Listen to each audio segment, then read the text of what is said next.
Hello and welcome to another episode of Mono Story. Today we'll be talking about JoJo Part 9, JojoLands, and how it is going in the current manga space. The story starts in the United States of America, specifically Hawaii, where we are introduced to two characters, Jojo Joestar and Dragona Joestar. And they are being investigated by being pulled over by a cop. And the cop is searching their car and wants to perform a body search on Dragona Joestar. This is where we discover that they are already wielding two stands. For Jojo, he has a stand called November Rain. And for Dragona Joestar, he has a stand called Smooth Operator, and the story starts from there. After this incident, we are then introduced to two other characters further on in the story. And Jojo and Dragona go to school the next day.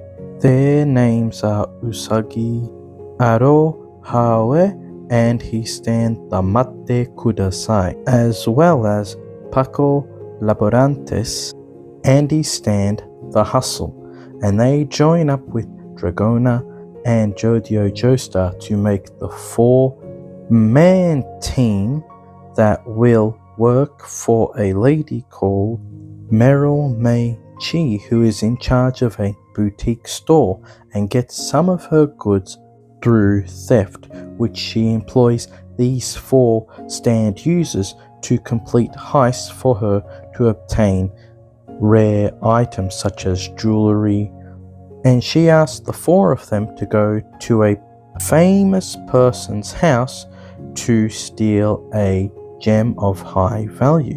They all accept and go to this person's house, and while they are there, they discover a lava rock, which becomes the main MacGuffin or object of the story.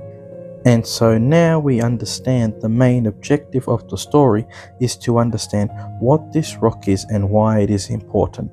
And so that's where our story is focused on. For our characters, we still do not have enough information throughout the manga to tell us who they are as characters. But now, after about 5 volumes for me, I am starting to get an understanding of their basic character and learning about who they are. But as of now, it's still very, very surface level. Like, let's say Jojo seems pretty intelligent, but Usagi seems not as intelligent, but he seems to just get the job done. He's able to do things. And Dragona seems like the leader of the group. And for Paco, I haven't really learned as much about him yet.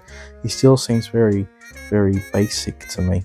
And his abilities, I haven't really seen it too much yet, so I can't really make a comment on his character.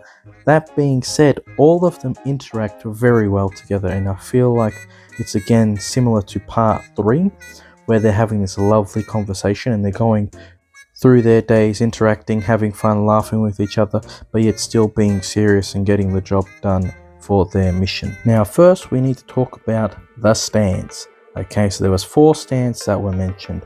There was the first one, November Rain, which is a reference to Guns N' Roses' song November Rain, which is beautiful. Every time I read it, I'm like, the cold November rain. It is such a beautiful name for that stand, and it makes sense because the stand's ability is to literally create water in the form of rain.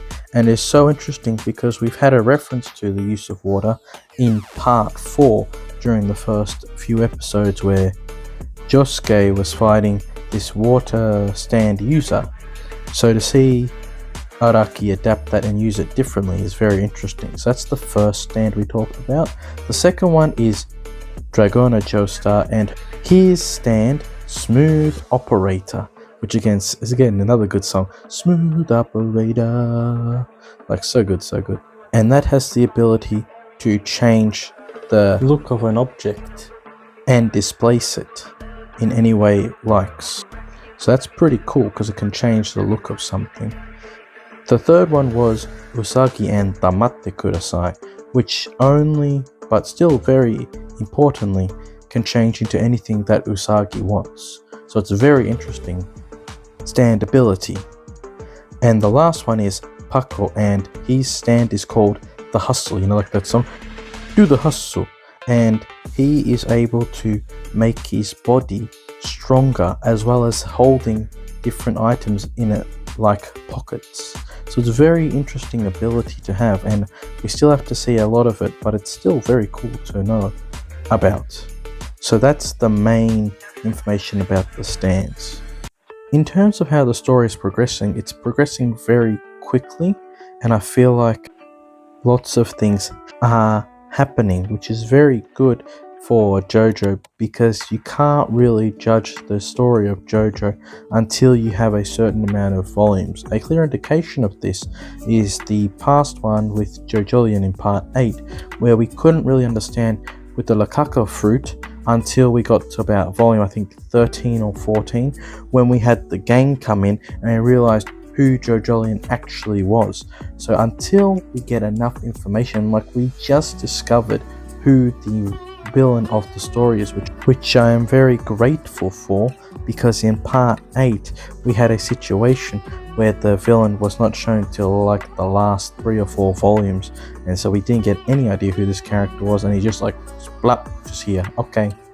And so I'm excited to learn what his stand is and what sort of broken ability it has, because every single final boss in JoJo has always had a broken stand or ability, so it'll be very good to see what his stand is. And we also just recently had another fight, like a big fight, and we saw 2 enemy stand users use 2 different abilities, which again I think were referenced already from part 3.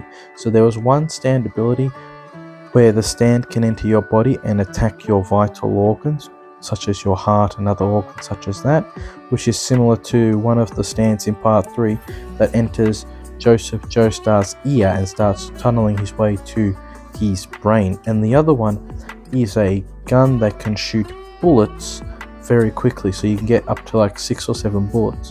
However, in part 3, Whole Horse had a gun that shot bullets, but he could control the direction. So it's again a similar call in both of these 2 new stands from part 3, I think, and that was very nostalgic for me. I was very happy with that.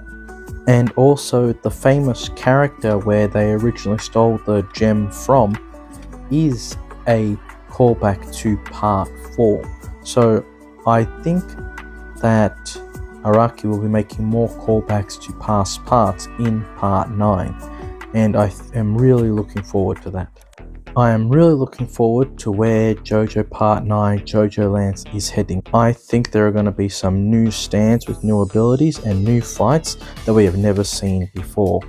That being said, I don't want to spoil anything else in this video. I want you as the listener to go read it for yourself and start making those discoveries. And once the story is completely finished, I will make a complete review and analysis of Part 9 JoJoLands, and we can then discuss how the story went from start to finish.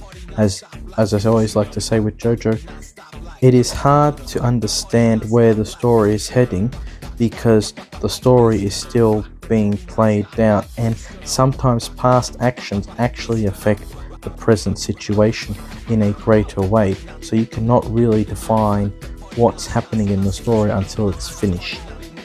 And that'll be all. So if you haven't already, like and subscribe and press the bell button, please do so, and I'll see you on another Mono Story.